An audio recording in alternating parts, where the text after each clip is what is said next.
জ্ঞানের জিয়াফত দিয়েছেন। আল কোরআন মা'রুফুর রহমান সাল্লাল্লাহু আলাইহি ওয়াসাল্লাম বলেন, কোরআন রহমান রাহিমের পরম করুণাময়ের একটি জিয়াফত, জ্ঞানের জিয়াফত, বিজ্ঞানের জিয়াফত, বেদান্তের জিয়াফত, সকল সমস্যার সমাধানের জিয়াফত, মানবতার রহমান। এখানে সবার দাওয়া সমগ্র মানব জাতি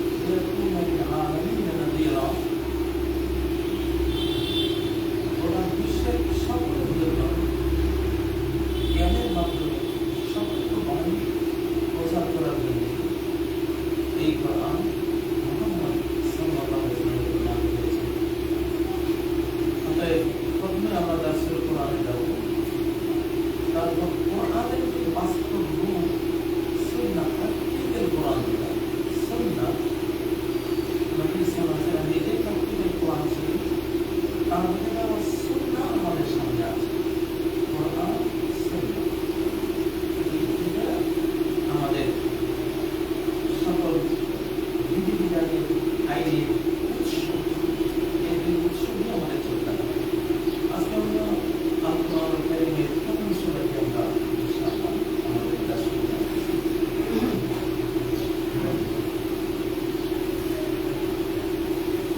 আমি খুব বেশি ব্যাখ্যা বিশ্লেষণে যাব না।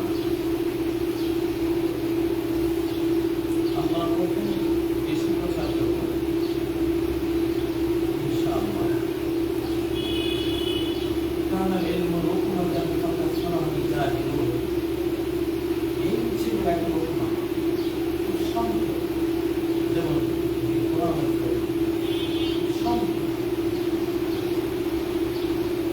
একটা মেমোরি কার্ডের মধ্যে যেমন বিশাল আয়োজন থাকে, গিগাবাইট বিশাল একটা জগতের ভিতরে ঢোকানো যাবে।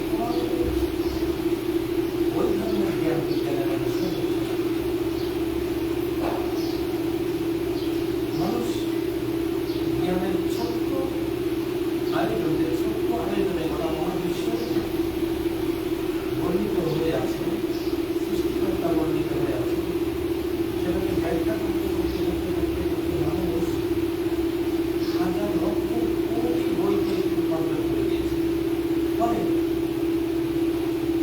জ্ঞানী হতে হলে কল্পনায় আসে লক্ষ লক্ষ বই, কিতাব পত্র, এগুলো পড়বে, পরে পড়বো, কবে আমি জ্ঞানী? অসম্ভব। জ্ঞানকে অসম্ভব করে তুলেছে মানুষ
করা হয়, সেটাও শহরের একটা পার্ট, একটা অংশ। তো কোরআনের ক্ষেত্রে যখন ব্যবহার হয়, এর মানে হলো কোরআনের একটা পার্ট, একটা অংশ। পার্ট পার্ট করে ছোট্ট ছোট্ট করে আল্লাহ তাআলা কোরআনে কারিমকে আমাদের জন্য নাজিল করেছেন, যাতে আমরা ধারণ করতে পারি, আমরা বুঝতে পারি, আমরা একে কর্মে রূপান্তরিত করতে পারি। আল ফাতিহা আপনারা জানেন, এর অর্থ হলো ফাতহুন, মানে উদ্বোধন করা, কোন জিনিস খুলে দেয়া, বদ্ধ জিনিসকে খুলে দেয়া। তা আল ফাতিহা যেটা উদ্বোধন করে, উদ্বোধনী সূরা, সূরা আল ফাতিহা। এটি মক্কায় অবতীর্ণ হয়েছে। 7টি আয়াত বিশিষ্ট একটি সূরা। এটিকে উম্মুল কিতাব বলা হয়। উম্মুল কিতাব, কিতাবের মা, মা দা রব্বুক, আল কোরআনের একেবারে মূল উৎস সূরা আল ফাতিহা।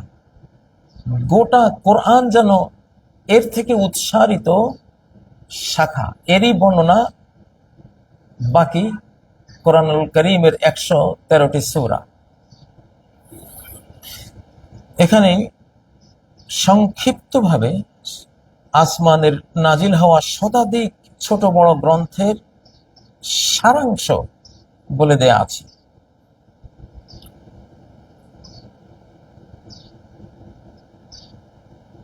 এজন্য এটি উম্মুল কিতাব। আল আসলুল্লাযী ইয়ারজিউ ইলাইহিল কিতাব। মা কাকে বলে, কাকে বলে? মা হলো সে সন্তানরা যার থেকে অস্তিত্বে আসে এবং সুখে দুঃখে যার কাছে ফিরে যায়, তাকে বলে উম্মুন। তাই কোরআন যেন এই সূরা আল ফাতিহা থেকেই এসেছে, মানে তারই ভাবধারার সম্প্রসারণ হয়েছে সমগ্র কোরআন ব্যাপী। আর সমগ্র কোরআনকে সংক্ষিপ্তভাবে বুঝতে গেলে এই সূরার কাছে আসতে হবে। আল্লাহ বলেছেন, وَلَقَدْ آتَيْنَاكَ سَبْعًا مِنَ الْمَثَانِي। আমি তোমাকে সাবআন, 7টি দিয়েছি, মিনাল মাসানি। মাসানি এর মূল বর্ণ সানুনিয়া, সুনিউন। সানুনিয়া শব্দের অর্থ হলো যেটা বারবার, দ্বিতীয়বার, বহুবার যেটা পাঠ করা হয় বা করা হয়, সেটা মাসানি। তো সাবআম মিনাল মাসানি, 7টি এমন আয়াত যা বহুবার পাঠ করা হয়। বিশ্বের সবচেয়ে বেশি পঠিত সূরা হলো সূরাতুল ফাতিহা। প্রতিটি রাকাতে আমাদের পড়তে হয়, তেলাওয়াত করতে হয়। তাহলে এটা আল মাসানি একটি নাম, আসসাবুল মাসানি একটি নাম, উম্মুল কিতাব বা উম্মুল কিতাব একটি নাম, সূরাতুশ শাফিয়া আরেকটি নাম, সূরাতুশ শিফা, সূরাতুশ শাফিয়া। এখানে এই সূরার মধ্যে কিন্তু শাফিয়া শেফা শব্দ নাই। তারপরেও এটা শেফার সূরা কেন? যেহেতু এখানে হেদায়েতের কথা বলা হয়েছে। হেদায়েত, ইহদিনাস সিরাতাল মুস্তাকিম। হেদায়েত পাওয়া এই পৃথিবীর সবচেয়ে দুরূহ বিষয়, কিন্তু সহজ, যাকে আল্লাহ সহজ করে দেন। পৃথিবীর সমস্ত গ্রন্থ মিলে অনেক জ্ঞান দিতে পারে, অনেক বিজ্ঞান বর্ণনা করতে পারে, অনেক সমস্যার সমাধান দিতে পারে। লাইব্রেরিগুলোতে সেটা দেয়া আছে, পৃথিবীর বুক সেট সেটা দেয়া আছে। কিন্তু পৃথিবীর কোনো বই মানুষকে হেদায়েত দিতে পারে না। তার যেই সিরাতে মুস্তাকিম, স্ট্রেট ওয়েতে সে সরাসরি তার হৃদয় থেকে আল্লাহ পর্যন্ত সে পৌঁছবে, এই হেদায়েতটি শুধুই এই কোরআনের কাজ, এটি আর কেউ পারে না।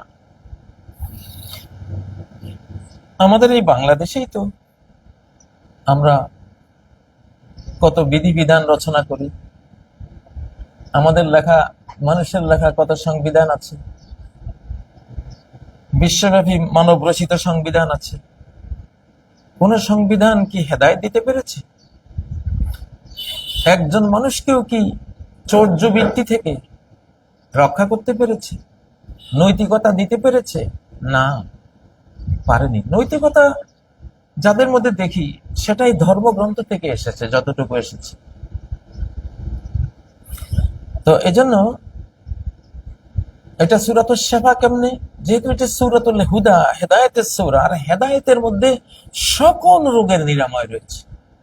কুল হুয়া লিল্লাযীনা আমানু হুদাও ওয়া শিফা, বলো হুয়া লিল্লাযীনা আমানু, এই কোরআন, হুয়া মানে সে কোরআন, লিল্লাযীনা আমানু যারা ঈমান এনেছে, যাদের চক্ষু আছে।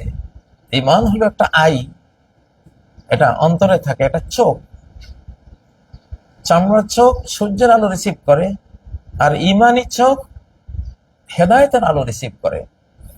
এই জন্য লিল্লাযীনা আমানু, যারা ঈমান এনেছে তাদের জন্য এই কোরআন হুদা ওয়া শিফা, হেদায়েত, আর যেহেতু হেদায়েত সেই কারণে এটি শিফাও। এই জন্য সূরা ফাতিহা পড়ে ফু দিলে সাপে কাটা রোগ, ক্যান্সারের রোগী, যে কোনো রোগ পৃথিবীর ভালো হয়ে যাবে ইনশাল্লাহ, যদি পড়নেওয়ালা সেভাবে পড়তে পারে, ঈমান দিয়ে যদি এই সূরাকে রিসিভ করে ডেলিভারি দিতে পারে, ইনশাল্লাহ শেফা হয়ে যাবে। জেলখানায় আমার মনে পড়ে একটি বিড়ালের বাচ্চা, তার অর্ধেক শরীর মরে গেছে, পড়ে আছে নিথর দেহ।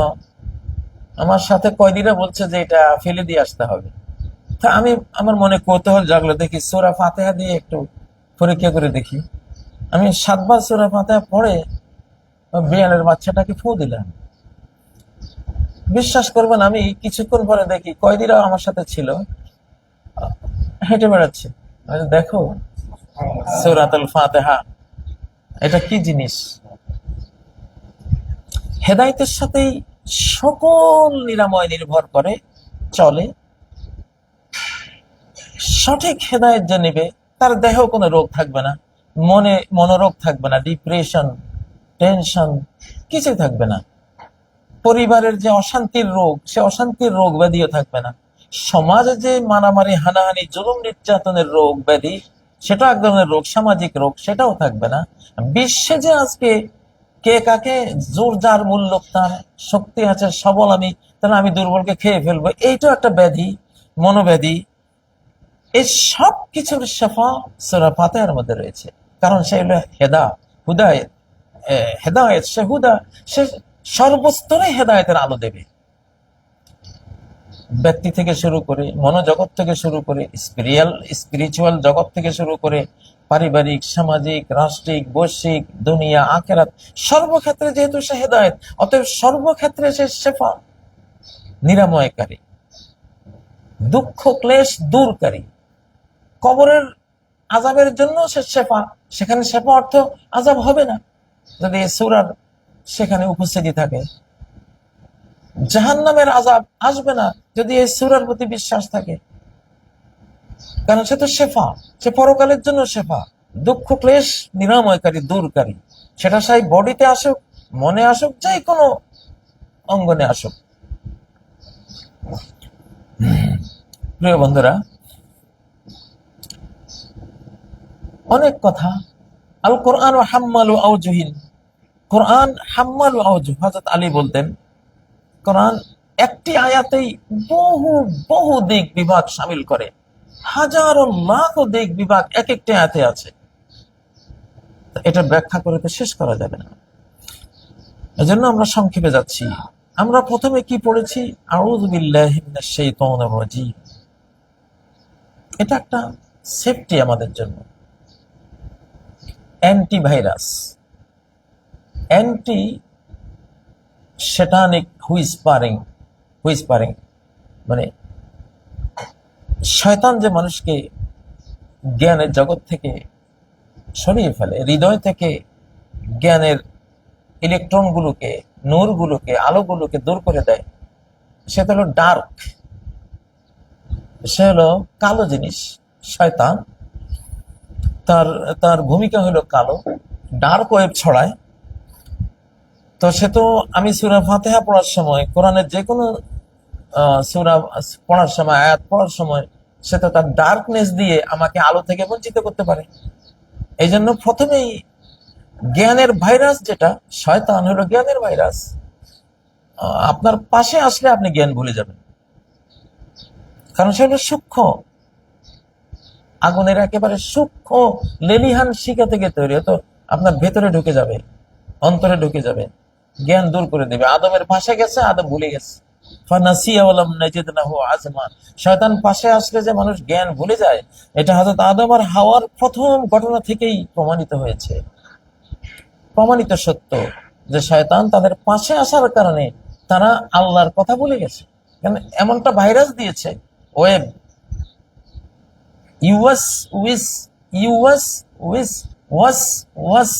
মানে আরবিতে একই বর্ণ দ্বিবার দ্বিরুক্ত হলে, দুবার উক্তি হলে এর মানে হলো কন্টিনিউ, একটার পর একটা ওয়েব এখানে পাঠানো হচ্ছে। ওয়াস যেমন ভূমিকম্প একটা ধাক্কা দেয় না, একটা ওয়েব তৈরি করে, একটার পর একটা একটা ঢেউ আসে। জাল জাল জাল জালা ভূমিকম্প, জাল জাল মানে একের পর এক সে ওয়েব পাঠায়। দাম দাম দাম দামা মানে আযাব যখন আসে, একটার পর একটা আযাবের ওয়েব আকাশ থেকে আসতে থাকে। তো এভাবেই ওয়াস শয়তান ক্ষান্ত হয় না, তার ওয়েব গুলো সে একের পর এক পাঠাতে থাকে। তো এই জন্য কোরআন পড়ার আগে অ্যান্টি শয়তান, আউযু বিল্লাহি মিনাশ শাইতানির রাজীম, এটা আমাদের পড়ে নিতে হয়। যেমন কম্পিউটারে আমরা অ্যান্টিভাইরাস ব্যবহার করি যাতে করে ভাইরাসে আক্রান্ত না হয়। এখন জ্ঞানের ভাইরাস হলো শয়তান। এই জন্যই আউযু বিল্লাহি মিনাশ শাইতানির রাজীম।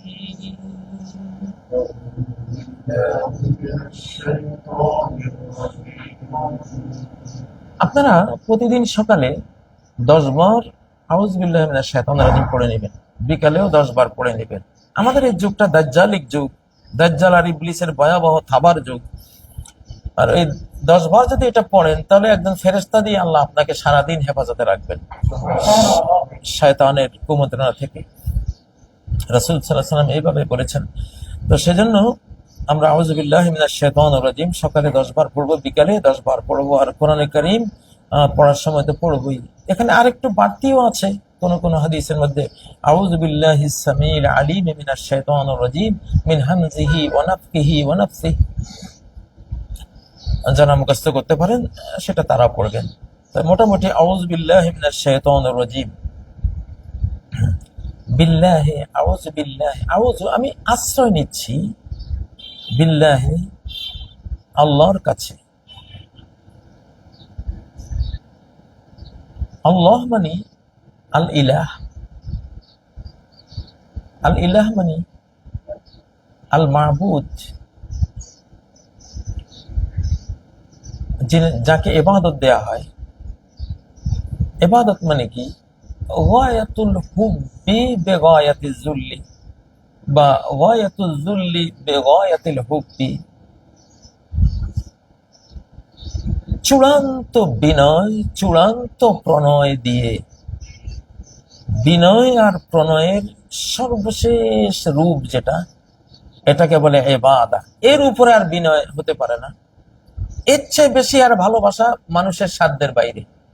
মানুষের সাধ্যে যতটুকু প্রেম প্রণয় সম্ভব ততটুকু দিয়ে, যতটুকু বিনয় হওয়া সম্ভব ততটুকু বিনয় হয়ে যাওয়াকে আরবি ভাষায় ইবাদত বলে, যেটাকে ফার্সিতে বান্দেগি অনুবাদ করা হয়।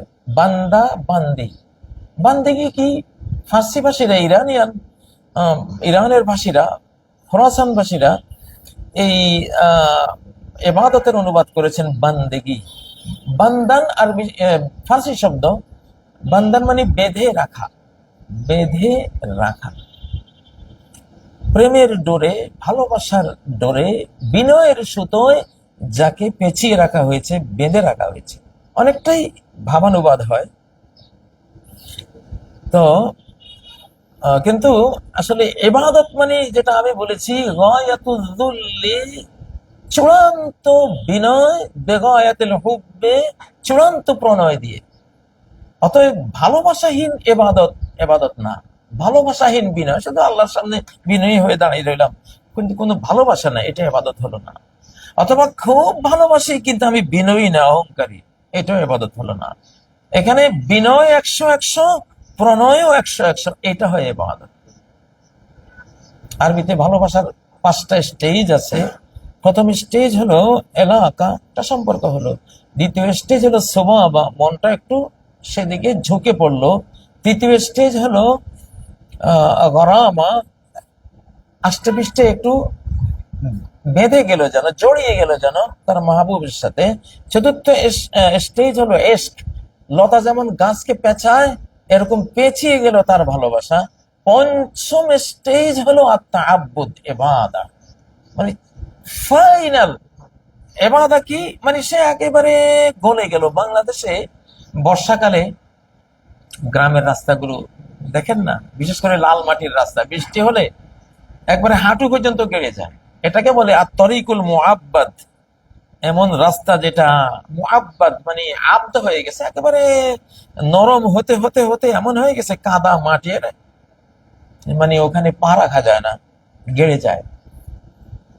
ঠিক আদমকে যে কাদা মাটি থেকে সৃষ্টি করা হয়েছে, তিন এঁটেল মাটির, হাত দিলে পা দিলে ওটা ভিতরে চলে যায়, গেড়ে যায়। আমার আর আপনার সৃষ্টি তো হয়েছে ওই ধরনের মাটি থেকে। তো ভালোবাসায় যে মজনু হয়ে যায়, মজে যায়, গলে যায়, বিগলিত হয়ে যায়, তাকে বলা হয় আব্দুল্লাহ, আল্লাহর বান্দা। আল্লাহর সাথে বেঁধে দেয়া হয়েছে যাকে, তার মনোজগৎকে আল্লাহর সাথে বাঁধা হয়ে গেছে, বাঁধন খেয়েছে সে, এটাকে বলে ইবাদা। যাই হোক, তাহলে আল্লাহ কি মাবুদ, মাবুদ কি যাকে এই পর্যায়ের বিনয় দেয়া হয় যার উপর আর বিনয় নেই, যাকে এই পর্যায়ের প্রণয় দেয়া হয় যার উপরে আর প্রণয় কল্পনা করা যায় না। সুবহানাল্লাহ। তো তিনি হলেন আল্লাহ, তিনি হলেন আল্লাহ। এই আল্লাহ, এই কালিমাতুল জালালা, মহাপরাক্রমশালী এই নামের ব্যাখ্যা সারা জীবন দিলে তো শেষ হবে না। শেখ সাদি বলেছেন, দফতর তমাম গশত, আমার ভলিউম লিখে শেষ হয়ে গেল, অবপায়া রসিদ অমর, জীবনটাও শেষ পর্যায়ে পৌঁছে গেল। তিনি শতাধিক বর্ষ হায়াত পেয়েছিলেন। তো মা হাম সুনাদার আউয়ালে ওয়াসফাতু মান দায়ে, হে আল্লাহ, তোমার গুণাবলীর, তোমার গুণবাচক নামগুলির প্রথম নামের মধ্যে আমি রয়ে গেলাম জীবন শেষে। প্রথম নামটাই বুঝে শেষ করতে পারলাম না এখন। আল্লাহু আকবার।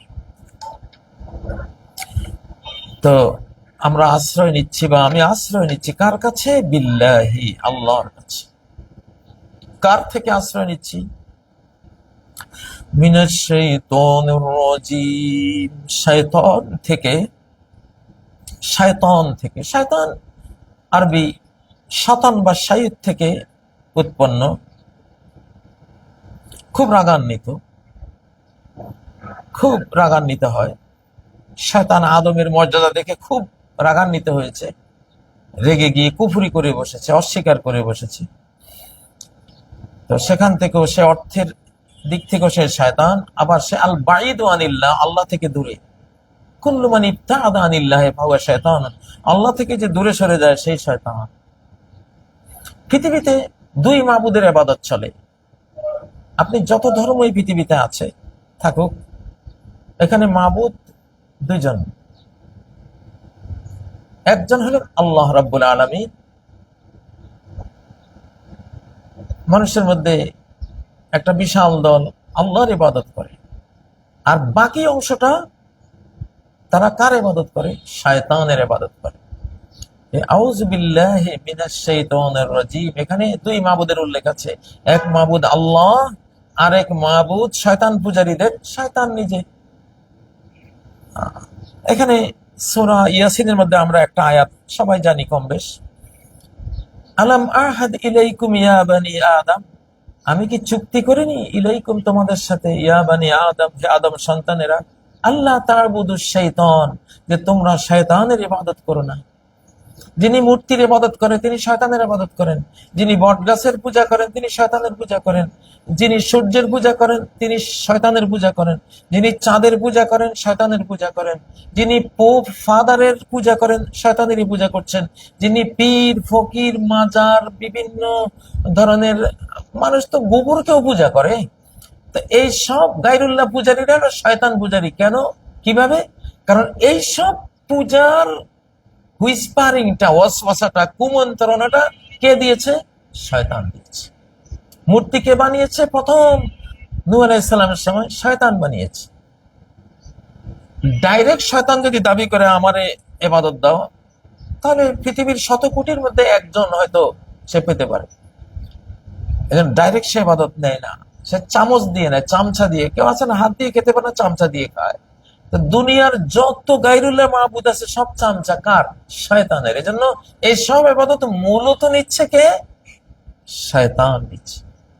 অনেকে ঘুষ নিজে খায় না, অফিসার সাহেব শর্মায় নিজের পিএস দিয়ে খায়। তো ঘুষটা কি পিএসে খেলো না অফিসার খেলেন? অফিসারে খেলেন, চামচা দিয়ে খেলেন।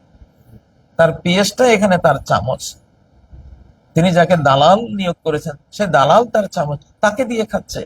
তা শয়তান জানে যে ডাইরেক্ট আমি ইবাদত চাইলে এটা পৃথিবীর অধিকাংশ মানুষই দেবে না আমাকে, আমাকে তারা ঘৃণা করে।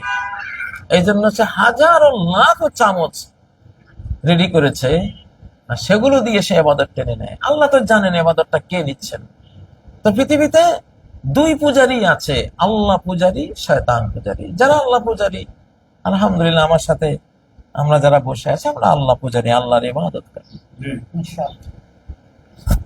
হিন্দি ভাষা পূজা শব্দটাও কিন্তু ভালোবাসার চূড়ান্ত রূপ। মানে কেউ টাকাকে ভালোবাসতে বাসতে বাসতে পূজনীয় বানিয়ে ফেললে, কারে ও তো টাকার পূজারে, মানে টাকার এমন ভক্ত, টাকা ছাড়া কিছু বোঝে না। আব্দুদ দিনার ওয়াদ দিরহাম, সে হলো দিনার আর দিরহামের গোলাম। সহিহ বুখারীতে নবীজি, তাইসা আব্দুদ দিনার, ধ্বংস হোক দিনারের গোলাম, তাইসা আব্দুদ দিরহাম, ধ্বংস হোক দিরহামের গোলাম। দিরহাম পূজারী। তো এই পূজা শব্দটাও কিন্তু ইবাদতকে প্রতিনিধিত্ব করে। আচ্ছা, বাংলা ভাষায়, নিরেট বাংলা ভাষায় ইবাদত কাকে বলা হবে? বান্দা বান্দি, এটা ফার্সি, যদি এখন বাংলা হয়ে গেছে। তো বান্দার জায়গায় শব্দ, প্রতিশব্দ বাংলা ভাষায় মাবুদ। মাবুদ যার বান্দিগি করা হয়, যার আমরা বান্দা হয়ে যাই, বান্দি হয়ে যাই। বান্দাকে, বান্দা বান্দি, এটার সরাসরি প্রতিশব্দ বাংলা কি হয়? বন্ধু। বন্ধু, বন্ধন, যার সাথে আমার বন্ধন আছে, বাঁধন আছে, বন্ধু। তো আল্লাহ হলেন এমন বন্ধু যার সামনে আমি চূড়ান্ত বিনয়ী হব, যার সামনে চূড়ান্ত প্রণয়ী হব। আল্লাহু আকবার। এটাই সারা কোরআনে আল্লাহ বলেছেন, মা লাকুম মিন দুনিল্লাহি মিন ওয়ালিয়্যিন ওয়ালা নাসীর। আল্লাহ ছাড়া তোমাদের কোনো বন্ধু নেই, কোনো সাহায্যকারী নেই, আল্লাহ ছাড়া কেউই নেই। তাহলে ইবাদত মানে কি আসলে? প্রণয় আর বিনয়ের চূড়ান্ত রূপ, বন্ধুত্বের বিনয়ী রূপ, বন্ধুত্বের বিনয়ী রূপ, এমন বন্ধু নয় যে অহংকার করে, এমন বন্ধু যে একেবারে বিনয়ে গলে যায়, মজনু হয়ে যায়, বিগলিত হয়ে যায়, দ্রবীভূত হয়ে যায়। ইবাদত মানে আসলে সেই বন্ধুত্ব। এজন্য নবীজি বলতেন, ওয়াজআলাত কুররাতু আইনি ফিস সালাহ, আমার নয়ন জুড়ানোর সুখ রাখা হয়েছে সালাতের মধ্যে। সালাত তার আগ্রহের জিনিস, আবেগের জিনিস। বন্ধুর কাছে যাচ্ছেন, বন্ধু মাহবুদের কাছে নিজেকে সঁপে দিচ্ছেন, বিলীন করে দিচ্ছেন, এর চেয়ে আনন্দ আর কি আছে পৃথিবীতে। তো আর শয়তানের রাজিম, তো শয়তান মানে আল মুবতাইদু আনিল্লাহ, যে আল্লাহর মানহাজ থেকে, আল্লাহর সিস্টেম থেকে যেই দূরে যায়, সরে যায়, সে শয়তান। যেমন কোন মহিলা যদি পর্দা ছাড়া বের হয়, ফাহিয়া শয়তান, শয়তান, কারণ ইবতাদাত আন মানহাজিল্লাহ, আল্লাহর সিস্টেম থেকে দূরে সরে গেছে, তাকে শয়তান বলা হয়। ফাইন্নামা হুয়া শয়তান, সে একজন শয়তান, সে মানুষকে গুমরাহ করবে। এইভাবে যে ব্যক্তি আইন করে মানুষকে আল্লাহ থেকে দূরে সরায়, তারও নাম শয়তান, তাগুত, কারণ সে আল্লাহর সৃষ্টিকে, বান্দা বান্দিকে আল্লাহ থেকে সরায়। আচ্ছা, শয়তানের পাওনাটা কি? আমাদের সাথে শয়তানের সম্পর্কটা কি হওয়া উচিত? পরবর্তী শব্দ সেটা নির্দেশ করে দিয়েছে। আউযু বিল্লাহি মিনাশ শাইতানির রাজিম। আর রাজিম, রাজম মানে হলো পাথর মারা, পাথর মেরে কাউকে শেষ করে দেওয়া। আর রাজিম এখানে মানে বিতাড়িত, বিতাড়ন করা। তো বিতাড়িত করণটাই হলো শয়তানের পাওনা আমাদের কাছে। তাকে আমরা বিতাড়িত করবো, যে কোনো শয়তান, শায়াতিনুল জিন্নে বলেন, জিন শয়তান আর মানুষ শয়তান, সে যেই হোক না কেন, সে বিতাড়ন খাবে আমাদের কাছে, আমরা তাকে তাড়িয়ে দিব। কারণ সে আসলে আমরা জ্ঞান ভুলে যাব।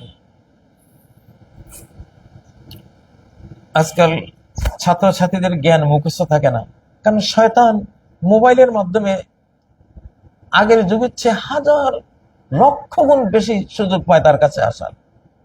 আর শয়তান তো ভাইরাস, সে আসছে আপনার জ্ঞান ভুলে যাবেন।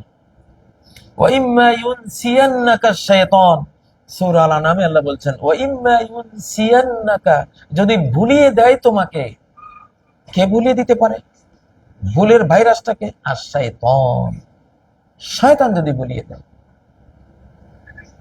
তাহলে ভুলের ভাইরাসকে, জ্ঞান হারিয়ে দেওয়ার ভাইরাসকে? শয়তান। ফাআনসানিহু ওমা আনসানিহু ইল্লা শাইতান। মুসা আলাইহিস সালাম আর ইউশা ইবনে নুন খিজির আলাইহিস সালামকে পাওয়ার জন্য যে মাছ ভুনা করে রওনা দিয়েছিলেন, আবে হায়াতের ছোঁয়া পেয়ে মাছটা জিন্দা হয়েছে, সাগরে লাফ দিয়ে পড়লো, সুড়ঙ্গ হয়ে গেল। মুসা আলাইহিস সালামের ছাত্র ইউশা এটা বলবেন মুসা আলাইহিস সালামকে, ঘুম থেকে জাগলেই কাহিনী বলবেন, কিন্তু বলেন নাই, বলতে পারেননি। কেন? তিনি বলছেন ওমা আনসানিহু, এটা আমাকে ভুলিয়ে দেয়নি আর কেউ, ইল্লা শয়তান, শয়তান ছাড়া। তাহলে ভুলের ভাইরাস সূরা কাহফে প্রমাণিত হলো, ভাইরাস কে? শয়তান। সূরা আল মুমতাহিনার মধ্যেও ইস্তাহওয়াযা আলাইহিমুশ শাইতানু ফাআনসাহুম যিকরাল্লাহ, শয়তান তাদেরকে ক্যাপচার করে নিয়েছে। ক্যাপচার করে কি করলো? ফাআনসাহুম, ভুলিয়ে দিল যিকরাল্লাহ, আল্লাহ জিকির। এখানেও প্রমাণিত হলো মানুষ ভুলে যায়, যে কার কারণে ভুলে যায়? শয়তানের কারণে বলে, শয়তান ভুলিয়ে দিয়েছে। সূরা ইউসুফের মধ্যেও একই কথা। ইউসুফ আলাইহিস সালাম বললেন যে, কয়েদি তুমি যে মুক্তি পাচ্ছ, মালিকের কাছে আমার কথাটা বলো যে আমি জেলখানায় কষ্টে আছি। কিন্তু শয়তান ওই মুক্তিপ্রাপ্ত কয়েদিকে ভুলিয়ে দিয়েছে, ইউসুফের কথা সে আর বলতে পারেনি। সেখানে কি আছে? উযকুরনি ইনদা রাব্বিক ফাআনসাহু শাইতানু যিকরা রাব্বিহ, শয়তান ওই কয়েদিকে ভুলিয়ে দিয়েছে তার মালিকের কাছে ইউসুফ আলাইহিস সালামের প্রসঙ্গটা উত্থাপন করার বিষয়। কে ভুলিয়ে দিয়েছে? শয়তান। এমন দলিলের কোনো অভাব নেই যে শয়তানই হলো শিশুদেরকে ভুলিয়ে দেয়, বড়দেরকে ভুলিয়ে দেয়, জ্ঞানের কথা ভুলিয়ে দেয়। যাই হোক, তো এই বিশ্বে আপনি ধর্ম পালন করতে গেলেই হয় আপনি আল্লাহ পূজারী হবেন, না হয় আপনি শয়তান পূজারী হবেন। আল্লাহ পূজারী হলে উপরের দিকে যাবেন জান্নাতে, শয়তান পূজারী হলে নিচের দিকে যাবেন জাহান্নামে। কারণ শয়তানও জাহান্নামে যাবে, আপনাকেও জাহান্নামে যেতে হবে। আজকে দার্সুল কোরআনের এই পাঠটা এই পর্যন্ত থাকলো। আগামী দার্সে বিসমিল্লাহির রহমানির রহিম থেকে ইনশাআল্লাহ সূরার অনুবাদ শেষ করব, কিছু ব্যাখ্যা সহ। প্রথম ক্লাসগুলিতে একটু একটু লম্বা, একটু বলতে হয়, অনেক কিছু থাকে যেটা সারা বছর আর বলবো না, সারা বছরে আর বলবো না, আর বলা হবে না। যেহেতু যে কোনো কম্পিউটার ব্যবহারের আগে অ্যান্টিভাইরাসটা দিতে হয়, ইলেকট্রনিক জিনিস তো, জ্ঞান তো কোরআন ইলেকট্রনিক ভাবে হৃদয়ে আসছে, নুরানি কপি হিসাবে, সফট কপি রূপে নাজ্জালাহু আলা কলবিকা, তোমার কলবের উপরে আল্লাহ কোরআন নাজিল করেছেন, জিবরাইল আলাইহিস সালাম কলবে এনে দিয়েছেন। তো এটাও কিন্তু অ্যান্টিভাইরাস ইউজ করেছেন আল্লাহ নিজে। আউযু বিল্লাহি মিনাশ শাইতানির রাজীম। তো আমরা এটা খুব খেয়াল রাখবো ইনশাআল্লাহ। আমাদের দার্সুল কোরআন এখানে সমাপ্ত হলো আজকের মতো। এইবার যেহেতু আমাদের আইনের উৎস হলো 1 নাম্বার কোরআন, 2 নাম্বার হাদিস বা সুন্নাহ। নবী সাল্লাল্লাহু আলাইহি ওয়াসাল্লাম যেহেতু বলেছেন, তারাকতু ফীকুম আমরাইন, আমি দুটো জিনিস তোমাদের মাঝে রেখে গেলাম, লান তাদুল্লু মা তামাসসাকতুম বিহিমা, এই দুটোকে আঁকড়ে ধরলে কখনো পথ হারাবে না। কারণ তুমি একটা টার্গেট নিয়ে এসেছো পৃথিবীতে। টার্গেট কি? হারানো বাড়ি যে জান্নাত, আবার সে জান্নাতকে টার্গেট করে চলছো, সেখানে যেতে হবে।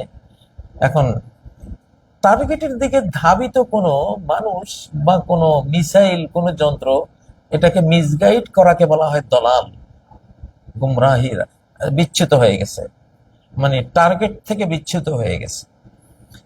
তো নবীজি বলছেন, লান তাদিল্লু, যে টার্গেট নিয়ে পৃথিবীতে এসছো, যে যে জান্নাত 7 আসমানের উপরের, বাবার বাড়ি, আদমের বাড়ি, হাওয়ার বাড়ি, মায়ের বাড়ি, যে জান্নাত হারিয়েছো, আবার টার্গেট নিয়েছো ওখানে পৌঁছবা। তো এই টার্গেট থেকে বিচ্যুত হবে না কিছুতেই, যদি এই দুটো জিনিস ধরে রাখো, যে দুটো জিনিস আমি রেখে গেছি। সেই দুটো জিনিস কি? কিতাবাল্লাহি ওয়া সুন্নাতা রাসূলিহি, আল্লাহর কিতাব আর রাসূলের সুন্নাহ। অর্থাৎ আল্লাহর কিতাব হলো থিওরিক্যাল যে কিতাব রেখে গেছি, আর থিওরিক্যাল কিতাবের প্র্যাকটিক্যাল রূপ হলো আমার সুন্নাহ। আমি কিভাবে চলেছি, সুন্নাহ মানে পথ, কোরআনের কোন আয়াত কিভাবে আমি বাস্তবায়ন করেছি, সেটাই তো সুন্নাহ। তাহলে থিওরিক্যাল কোরআন বুকে রাখো, আর প্র্যাকটিক্যাল কোরআনের উপর চলো, অর্থাৎ আমার সুন্নাহর উপরে চলো। সান্নাহ সুন্নাহ মানে চলা, রাস্তা চলা। তো এটা যদি পড়ো, আর এটার উপরে যদি আমি কিভাবে চলেছি সেভাবে চলো, লান তাদিল্লু, টার্গেট থেকে বিচ্যুত হবে না, টার্গেটে পৌঁছবেই, লক্ষ্যে পৌঁছবেই, জান্নাতে পৌঁছবেই। আর যদি সেটা আঁকড়ে না ধরো কাজের মাধ্যমে, বিশ্বাসের মাধ্যমে, তাহলে টার্গেটে পৌঁছবে না, মিস হয়ে জাহান্নামের দিকে চলে যাবা, নিচের দিকে চলে যাবা। খুব ভয়ঙ্কর একটা বিপদে আমরা আছি। এখানেই আমি এই দুটো কেন একসাথে নিয়েছি, কারণ আমাদের মধ্যে অনেক একটা ভুল বুঝ সমাজে আজকে ঢুকে যাচ্ছে, যে কোরআনই শুধু যথেষ্ট, থিওরিক্যাল কোরআনই যথেষ্ট, প্র্যাকটিক্যাল কোরআনের কোনো দরকার নেই। আরে বাবা, যদি যদি শুধু কোরআনই যথেষ্ট হতো, তাহলে তো আল্লাহ তাআলা আকাশে কোরআন লিখে কয়েক হাজার কোটি কপি আকাশ থেকে নাজিল করে দিতেন, কোরআন পড়ো আর তোমরা যা বলা আছে চলো। না তো, এইভাবে তো শুধু থিওরিক্যাল কোরআন পাঠিয়ে দেননি, আগে ওস্তাদ পাঠিয়েছেন। কোরআনকে বাস্তবে রূপ দিবে কে, প্র্যাকটিক্যাল ভাবে বিশ্বে কোরআনকে রেখে যাবে কে, আগে তাকে পাঠিয়েছেন, মুহাম্মদ সাল্লাল্লাহু আলাইহি সাল্লাম। তারপরে ওস্তাদ রেডি, 40 বছরে প্রস্তুত হয়েছে। তারপরে ওস্তাদের কাছে ডাইরেক্ট কোরআন পাঠান নাই, আরেক ওস্তাদ জিবরাইল আমিনকে পাঠিয়েছেন। জিবরাইল আমিনের পিছনে আরেক ওস্তাদ আল্লাহ রাব্বুল আলামিন নিজে। এটা ওস্তাদের কাজ, সিনা বাসিনার কাজ। Allah, from Allah to Jibrail to Muhammad to একেবারে আদনাসে জামিয়ান, গোটা মানব জাতি। এটা তো সিনা বাসিনা, আল্লাহ থেকে জিবরাইল, জিবরাইল থেকে মুহাম্মদ সাল্লাল্লাহু আলাইহি ওয়াসাল্লামের সিনা, সেই সিনা থেকে অদ্যাবধি সব দিকে। এখন যারা বলছেন যে থিওরিক্যাল কোরআন যথেষ্ট, তারা বোকা, তারা বোকা। আল্লাহ তো শুধু কোরআন দেন নাই, সাথে ওস্তাদও দিয়েছেন, যে ওস্তাদ এটাকে প্র্যাকটিক্যাল করে দেখিয়েছেন। জোহর 4 রাকাত কোরআনে কোথাও নাই, আসর 4 রাকাত আল কোরআনে কোথাও নাই, মাগরিব 3 রাকাত আল কোরআনে কোথাও নাই, ফজর 2 রাকাত আল কোরআনে কোথাও নাই, কোথাও নাই। একটা রুকু 2টা সেজদা হবে আল কোরআনে কোথাও নাই। আত্তাহিয়াতের মধ্যে কি বলতে হবে আল কোরআনে কোথাও নাই। আপনি জাকাতের নেশাব কোনটার কি কোরআনে কোথাও নাই। আপনি প্রায় 5 লক্ষ মাসআলা মাসাইলের আপনি একাংশ পাবেন না কোরআনে, কারণ এটা থিওরিক্যাল, এটা টোটালি আছে এইখানে। এই জন্য হেদায়েত হলো একসাথে এই দুইটা রাখতে হবে, কোরআন এবং সুন্নাহ। এই কোরআন এবং সুন্নাহ, থিওরিক্যাল কোরআন, প্র্যাকটিক্যাল সুন্নাহ। এই প্র্যাকটিক্যাল সুন্নাহটা প্র্যাকটিক্যাল কোরআন, রাসূল নিজে জীবন্ত কোরআন ছিলেন। এই জন্যই আমার শিক্ষকতার 2য় পর্বে, আমি গত সপ্তাহ থেকে আমার শিক্ষকতার 2য় পর্ব যখন শুরু করেছি, তখন আমার মনে হয়েছে আমি রাসূল সাল্লাল্লাহু আলাইহি ওয়াসাল্লামের মতোই করব। এই পর্বটা ঠিক রাসূল সাল্লাল্লাহু আলাইহি ওয়াসাল্লাম যেভাবে কোরআনও পড়াতেন, আবার হাদিসেরও তিনি প্রবক্তা ছিলেন, ওস্তাদ ছিলেন। হাদিস তার মুখের বাণীকেই বলা হয়। কোরআনও তার মুখ নিঃসৃত, হাদিসও তার মুখ নিঃসৃত, একসাথে দুটোই চলতে হবে।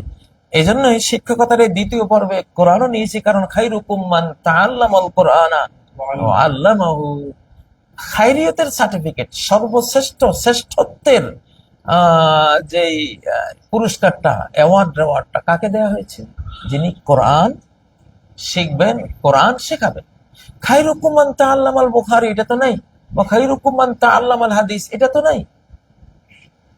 হ্যাঁ আছে, সেটা কি আছে না, দারাল্লাহু রাআন সামিআ মাকালাতি, আল্লাহ ওই ব্যক্তিকে সজীব করুন যে আমার হাদিস শুনেছে, ফাওয়াহা সেটাকে মুখস্থ করেছে, ও আদ্দাহা কামা সামিআহা যেমন শুনেছে তেমন মানুষের কাছে পৌঁছে দিয়েছে। আল্লাহ তাকে প্রাণবন্ত রাখুন, সজীব রাখুন, এভারগ্রিন রাখুন। হয়তোবা নবীজির ওই দোয়ার কারণে আজকে আমি আমার 65 বছর শেষে সেই 1982 সালে যে উজ্জীবনী শক্তি নিয়ে আমি শিক্ষকতা আরম্ভ করেছিলাম এই বুখারীর, আজকে 2026 সালে তার চেয়ে আরো বেশি প্রাণবন্ত হয়ে শুরু করলাম, আলহামদুলিল্লাহ। এর দলিল কি?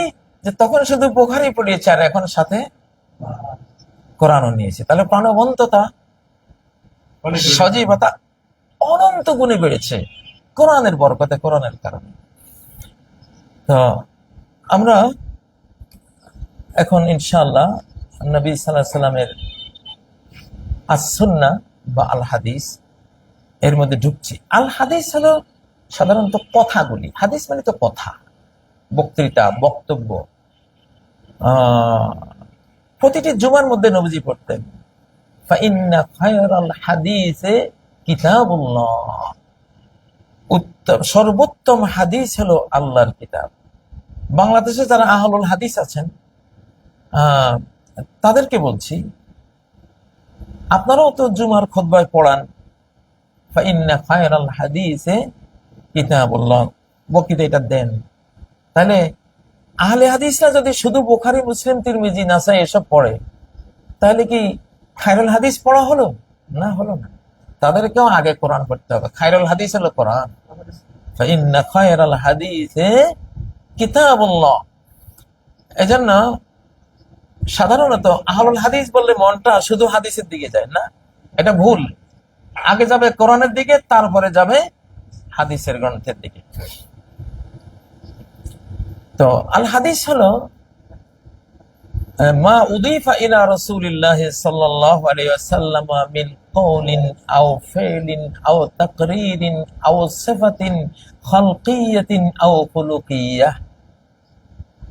অর্থাৎ রাসূল সাল্লাল্লাহু আলাইহি ওয়াসাল্লামের সাথে সম্পৃক্ত কথা, কাজ, মৌন সম্মতি এবং তার দেহ সৌষ্ঠবের বর্ণনা অথবা তার চারিত্রিক বর্ণনা, এই বর্ণনাগুলোকে বলা হয় হাদিস। এগুলো বর্ণনা। সুন্নাহ কি? আত-তরিকাতুল মাসলুকাতু লিরাসূলিল্লাহি সাল্লাল্লাহু আলাইহি ওয়াসাল্লাম। রাসূল সাল্লাল্লাহু আলাইহি সাল্লামের চলা পথ, যে পথে তিনি চলেছেন, এখানে পথ বলতে মাটি আর পিছে তৈরি পথ না। এই পথ মানে হলো বিশ্বাস দিয়ে তৈরি, এই পথ আমল দিয়ে তৈরি, এই পথ সালাত দিয়ে তৈরি, সালাতের পথ, তাহাজ্জুদের পথ, সিয়াম একটা পথ, যাকাত একটা পথ, হজ একটা পথ, আহ আমানতু বিল্লাহি ওয়া মালাইকাতিহি ওয়া কুতুবিহি ওয়া রুসুলিহি ওয়াল ইয়াউমিল আখিরি ওয়াল কদরি খায়রিহি ওয়া শাররিহি মিনাল্লাহি তাআলা। এই যে বিশ্বাসের পথ, এখানে এখানে পথ বলতে বিশ্বাস একটা পথ, পথ বলতে প্রত্যেকটা আমল একটা পথ, প্রত্যেকটা জিকির একটা পথ। এই পথ, এগুলোকে, জিকিরকে কেন পথ বলা হলো, বিশ্বাসকে কেন পথ বলা হলো? এই জন্য পথ বলা হলো যে এগুলো আপনাকে আল্লাহ পর্যন্ত পৌঁছাবে, যেমন একটা পথ তার মুসাফিরকে মঞ্জিল পর্যন্ত পৌঁছায়। এটা একটা সাহিত্যিক ব্যবহার। তো যাই হোক, তো হাদিস হলো এগুলো। আচ্ছা, এখন সুন্নাহ কি? আপনি আল কোরআনকে এক নজরে, আমি বলেছি এটা আমার ভূমিকা ক্লাস, তো একটু কিছু কথা এমন বলতে হবে যেটা সামনে আর বলবো না। তো আজকে যে কিতাব খুলে পড়া শুরু করে দেব এমনটা নয়, খোলার আগেও কিছু উদ্বোধনী বিষয় থাকবে, যেটা না হলে আপনি ক্লিয়ার বুঝবেন না। তাহলে আসুন্নাহ কি?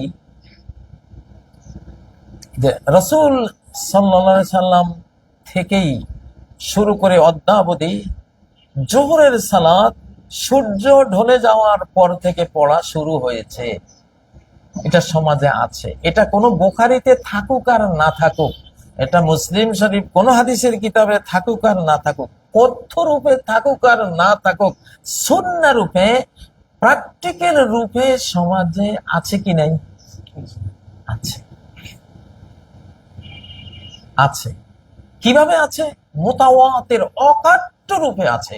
সকল মুসলিম জানে সূর্য ঢলে গেছে পশ্চিমে, এখন জোহরে আজান হবে, সালাত পড়বে। কোরআনে যে আল্লাহ বলেছেন আকিমিস সালাতা লিদুলুকিশ শামসি, সালাত কায়েম করো সূর্য ঢলে গেলে। এটা তো থিওরি, একটা থিওরি। আকিমিস সালাত একটা অর্ডার, একটা থিওরিক্যাল বক্তব্য। এটার বাস্তব প্র্যাকটিক্যাল রূপটা কোথায় পাবেন?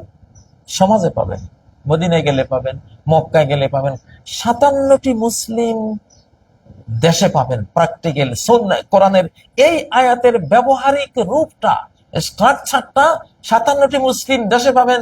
জোহরের সময় হয়েছে, দেখবেন সারা বিশ্বে 57টি মুসলিম দেশে আযান হয়েছে। এটা হলো কোরআনের সুন্নাহ রূপ, থিওরিক্যাল কোরআনের প্র্যাকটিক্যাল রূপ। যারা বলে ফেরকায়ে কোরআনী, আমরা কোরআন, আমরা শুধু কোরআন মানি, আমরা সুন্নাহ মানি না, কোরআনের প্র্যাকটিক্যাল মানি না, কত আমরা বোকা! চিন্তা করে দেখি, তাহলে তো এই কোরআনের তো কোনো অস্তিত্বই থাকে না, কোনো অস্তিত্বই থাকে না। এখন যদি বলা হয় যে মার্সিবুল ইন্টারন্যাশনাল স্কুলে তোমরা এতটা থেকে এতটা পর্যন্ত ক্লাস করো, এটা কোথায় আছে? এখন মার্সিবুল ইন্টারন্যাশনাল মাদ্রাসায় ক্লাস করো, মার্সিবুল ইন্টারন্যাশনাল মাদ্রাসা এটা কোথায়? বাংলাদেশে যদি এই নামে কোনো মাদ্রাসাই না থাকে, এই নামের কোনো মাদ্রাসার কোনো ক্লাসই না থাকে, তা আমি যে বললাম যে মার্সিবুল ইন্টারন্যাশনাল মাদ্রাসায় ক্লাস করতে হবে, করো, সেখানে ক্লাস চলছে, তোমরা যাও, বাস্তবে আপনি কোথাও দেখলেন না। বা কেউ বলে স্যার যে এটা বলেছে মার্সিবুল ইন্টারন্যাশনাল মাদ্রাসায় ক্লাস করো, এটা এনাফ, আমরা আর এটা কোথায় মাদ্রাসাগুলি খোঁজাখুঁজি দরকার না, উনি বলছে তো হয়ে গেছে। এটা কথা কি বলেন, এটা কি হলো? তো ফেরকায়ে কোরআনিয়া কতটা মানে মানে কি বলবো, আমার আর বলার কোনো ভাষা নেই। নবীজি তাদের কথা বলেছেন শাবান ওয়ালা আরিকাতিহি, পেট মোটা, খায় বেশি, ইজি, পালঙ্কে হেলান দিয়ে ঘুমায়। কোরআন তো একটু, জি মার্সিবুলে কিন্তু আমরা বসে আছি। এখন মার্সিবুল ইন্টারন্যাশনাল মাদ্রাসা যদি এই বাস্তবে নাইবা থাকে, আর আমি বললাম যে কাজী সাহেবের মুখ থেকে আসলো যে মার্সিবুল ইন্টারন্যাশনাল মাদ্রাসা বসিলায় আছে, বসিলায় এসে আপনি দেখলেন কিছুই নাই, কোনো সাইনবোর্ডও নাই, কোনো ক্লাসরুমও নাই, বিল্ডিংও নাই, তখন কি করবেন? সবাই আমার বিরুদ্ধে ছুটবেন, ঠিক না? কারণ আমি যেটা বলবো তাতে বাস্তব থাকতে হবে। যে কোনো সংবাদের একটা বাস্তব রূপ থাকে, যে কোনো অর্ডারের একটা বাস্তব প্র্যাকটিক্যাল রূপ থাকে। তো আদম উসকুন আনতা ওয়া যাওজুকাল জান্নাহ, আদম হাওয়া তোমরা জান্নাতে থাকো। তা জান্নাতের একটা বাস্তব রূপ আছে। ইহবিতা মিনহা জামিয়ান, জান্নাত থেকে নেমে যাও, জমিনে চলে যাও। জাইলুন ফিল আরদে খলিফা, আমি জমিনে খলিফা বানাবো। এখন জমিনে যদি আপনি এই মহাকাশে খুঁজে না পান, জমিন বলতে প্র্যাকটিক্যাল কিছুই নাই, তাই আপনি খলিফায় কই আইলো আর এটা বাস্তবায়ন কি হলো? এটা একটা ভুয়া কথা না? তো যাই হোক, তো সেজন্য সুন্নাহটা বুঝুন। সুন্নাহটা কি? সারা মুসলিম জাহানে যে রমাদান আসলেই সবাই একেবারে আকুতি ভরে, আবেগ ভরে, সবের প্রত্যাশায় চাঁদ দেখা দেখি শুরু করে। হ্যাঁ, চাঁদ দেখে আবার দোয়া পড়ে, আবার সবাই একটা প্রস্তুতি নেয় যে 1 মাস আমি এইভাবে চলবো।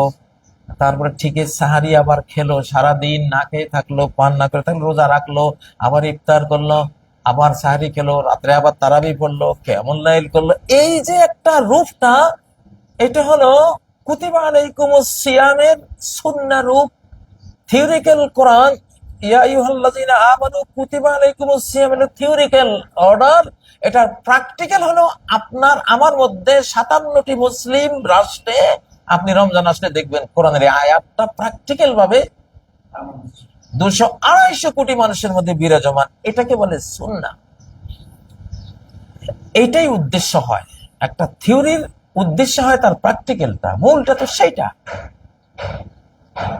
আপনি সেটাকে অস্বীকার করে বসলেন, তার মানে আপনি তো, আমি গত দর্শে বলেছি যে টেরা হয়, সে একটারে দুইটা দেখে। আসলে যেমন ওস্তাদ বললেন যে আমার একটা বোতল আছে, ঘরের কর্নারে নিয়ে আসো। টেরা ছাত্রকে বলেছিল, তো টেরা ছাত্র গিয়া দেখলো যে বোতল তো দুইটা। ওস্তাদকে এসে বলতেছে, ওস্তাদ যে এখানে তো বোতল একটা না, দুইটা, আমি কোনটা আনবো? ওস্তাদ বললো, আরে আমি রাখলাম একটা, তুমি দুইটা পাইলা কই? আবার পাঠালো, সে আবার দেখলো যে দুইটা, আবার বলতেছে ওস্তাদ এখানে তো দুইটা বোতল। ওস্তাদ বুঝছে যে এটা টেরা। ওস্তাদ বললেন যে তুমি একটা ভেঙে আরেকটা নিয়ে আসো। যখন বোতলে একটা ভাঙছে, দুইটাই উদাও।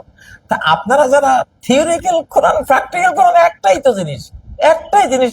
এটা থিওরিক্যাল জগতে কোরআনের অস্তিত্ব, আর ওটা প্র্যাকটিক্যাল জগতে ওই জিনিসটাই তো। রাসূল নিজেই জীবন্ত কোরআন, ওনার সিনাটা হলো কোরআনের লাইব্রেরি, আর অঙ্গ প্রত্যঙ্গ দিয়ে উনি কোরআনকে কি করেছেন? বাস্তবায়ন করেছেন।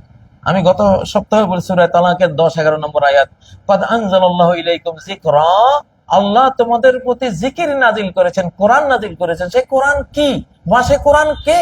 পরবর্তী আয়াত বলছেন রাসূলা, যিকরান রাসূলা, সে যিকরা কে? রাসূল নিজে। কারণ রাসূলের সিনা হলো কোরআন। আনাজিলুহুম ফি সুদুরিহিম, শেষ জামানার উম্মতের ইনজিল হবে, লাইব্রেরি হবে তাদের সিনা। আলহামদুলিল্লাহ, হাফেজের সিনায় কোরআন, ইলেকট্রনিক বা সফট কপি কোরআন, নুরানি কপি কোরআন এইখানে থাকে। তো রাসূলের এইখানে কোরআন ছিল, এটাকে হাত দিয়ে বাস্তবায়ন করেছেন। তার চক্ষু, কর্ণ, পা, তার গোটা অস্তিত্ব দিয়ে তিনি সমাজে এটাকে বাস্তবায়ন করেছেন। যেখানে থিওরিক্যাল কোরআন, সেখানে প্র্যাকটিক্যাল কোরআন।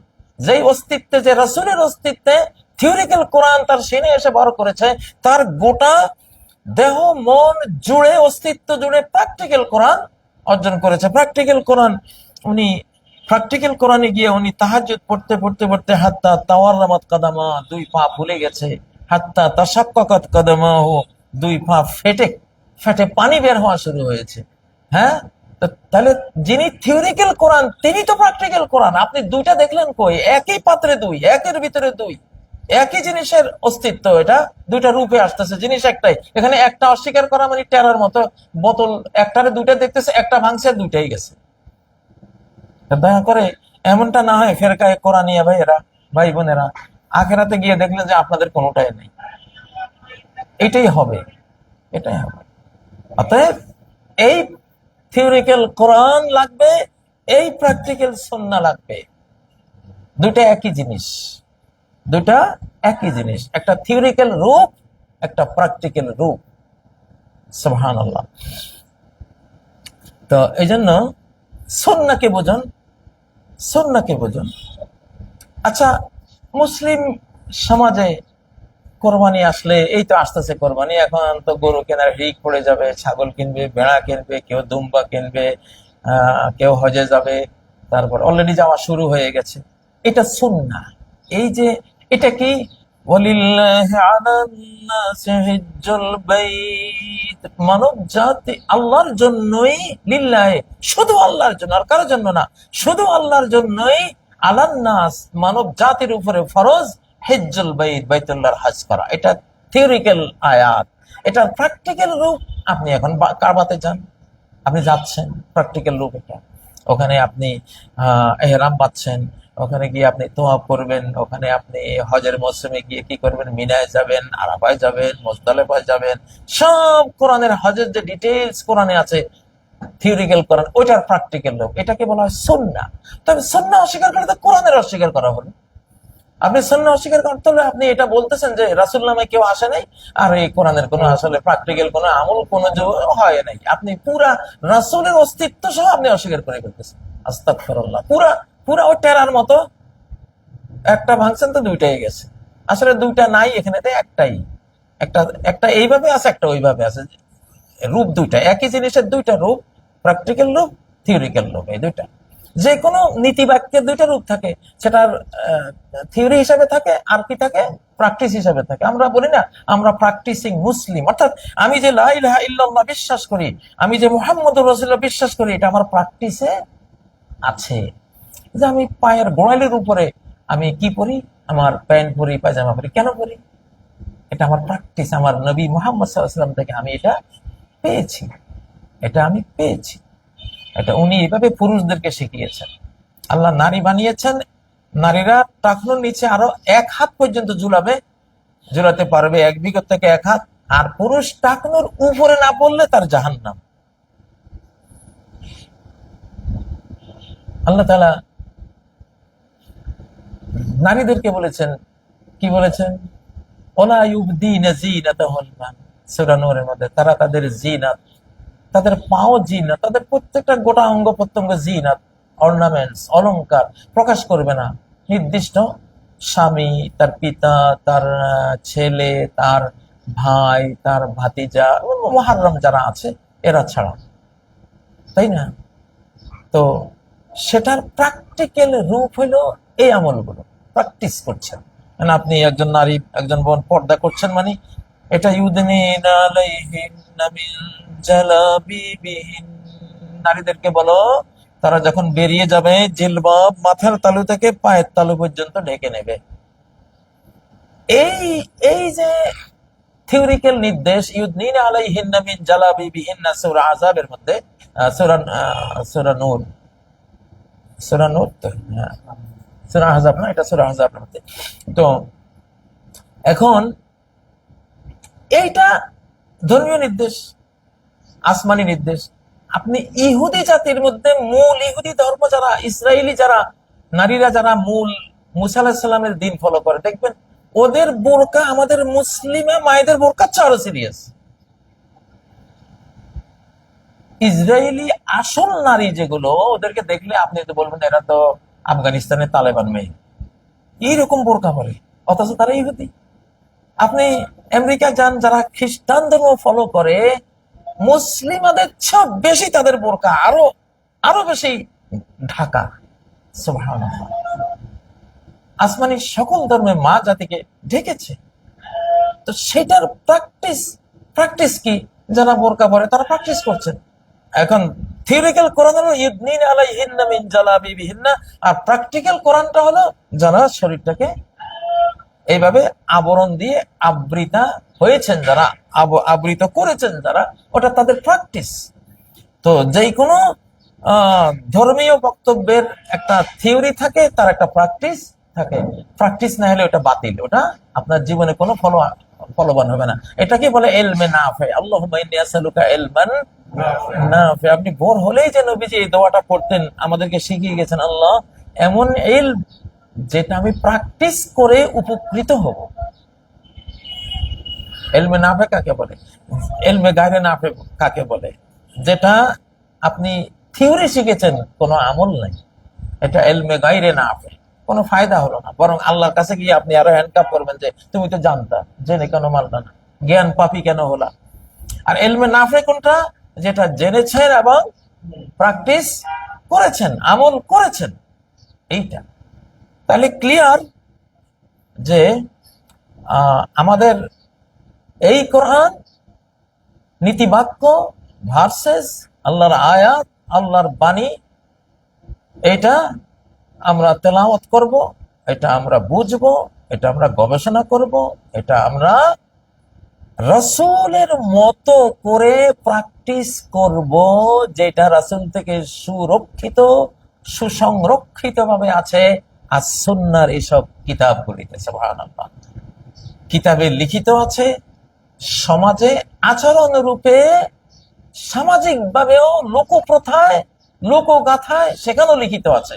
ওখানে হলো কর্মে বিদ্যমান, এখানে হলো বক্তব্যে কি বিদ্যমান। তাহলে সমাজে যা আছে, আপনি ডান হাতে খাচ্ছেন, তাই না? আপনি ডান হাতে খাচ্ছেন, খাবার খাচ্ছেন, বেশি খাচ্ছেন না, বেশি খাচ্ছেন না, পরিমিত খাচ্ছেন, এটা কোরআনের প্র্যাকটিক্যাল রূপ। কুলু ওয়াশরাবু ওয়ালা তুসরিফু, খাও, পান করো, কিন্তু অতিরিক্ত অতিভোজন করো না। এই যে আমরা সবাই কন্ট্রোল করে নিজেদেরকে, অতিভোজন, ডায়েট কন্ট্রোল, ডায়েট কন্ট্রোলটা কোত্থেকে আসছে? এটা কোরআনের প্র্যাকটিক্যাল রূপ। ওয়ালা তুসরিফুর প্র্যাকটিস, প্র্যাকটিসকে বলা হয় সুন্নাহ। রাসূল প্র্যাকটিস করেছেন, জীবনে কোনোদিন মা মালা বাতনাহু কত, জীবনে কোনো দিন তার পেট তিনি ভরেন নাই। সুবহানাল্লাহ। ওয়ালা তুসরিফুর উপরে আমল করেছেন কিভাবে?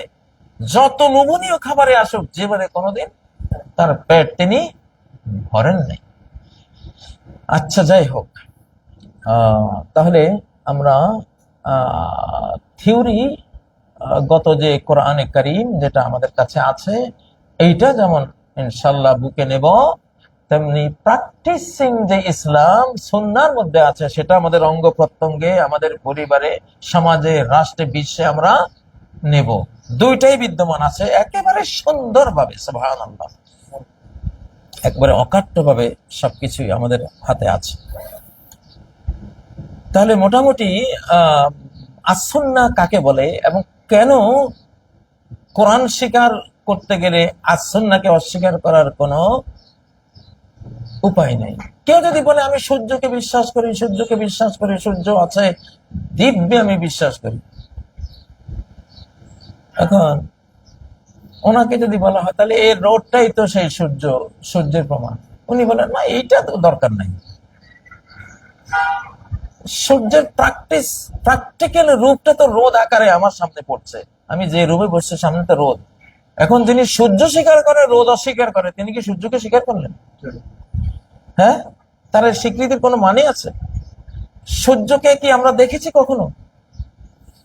আমরা জীবনে কোনোদিন সূর্যকে দেখিনি, আমরা শুধু সূর্যের আলোকে দেখেছি। সূর্যকে আমি এখন এই মুহূর্তে, আপনি, আমি আর আমি এখন যে পয়েন্টে সূর্যটা আছে, যত কত কোটি, 9 কোটি, 9 কোটি কত, 88, 9 কোটি, 9 কোটি প্লাস মাইল দূরে সূর্য, সেখান থেকে রোদ আসতে 8 মিনিট লাগে, তার কিরণটা আমার পর্যন্ত আসতে কত মিনিট লাগে? 8 মিনিট লাগে। সে যদি পার সেকেন্ড 250 কিলোমিটার গতিতে ছুটে, তাহলে এই 8 মিনিটে কত লক্ষ কিলোমিটার দূরে চলে গেছে। আমি এখন তারে যেখানে দেখছি, এটা শুধু তার রেখে যাওয়া ছবিটা দেখতেছি। মূল সূর্যকে জীবনে কেউ দেখেনি, কারণ মূল সূর্যকে দেখার মতো আলো যখন তার কাছে আসবে, তখন 8 মিনিট পার হয়ে গেছে, এই 8 মিনিটে সে কয়েক লক্ষ কিলোমিটার দূরে চলে গেছে। ঠিক নয় কি? এখন যিনি সূর্যকে বিশ্বাস করেন, রোদ বিশ্বাস করেন না, তার অবস্থার ফেরকায় কোরআনিয়ার অবস্থার মতো, তাই না? তুমি তো পৃথিবীতে রোদই দেখবা, বাস্তবে রোদটাই তোমার সূর্য প্রতিনিধিত্ব করে, সূর্যকে বোঝায়, ঠিক না? এরকম। যাই হোক, আমরা আসুন্নাহর মধ্যে বিচরণ করলাম। এখন শেষ জমানায় সুন্নাহকে আঁকড়ে ধরার মধ্যে বিশাল ফজিলত রয়েছে। মান তামাসসাকা বিসুন্নতি ইনদা ফাসাদি উম্মতি, এই জাতীয় অনেকগুলো হাদিস আছে। কোন কোন হাদিসে আজরু খামসিনা মিনকুম, সাহাবীরা তোমাদের মতো 50 জন সাহাবীর সওয়াব রেওয়ার্ড সে পাবে। যে আমার উম্মতের ফাসাদের সময় আমার যেই প্র্যাকটিস, যে সুন্নাহর উপরে কোরআনকে যেভাবে প্র্যাকটিস আমি করেছি এইভাবে যারা করবে তারা ওই সবটা পাবে। 50 জন সাহাবীর সওয়াব। আরেকটা বর্ণনায় আজরু 70 জন সাহাবীর সমান বলা আছে। সুবহানাল্লাহ।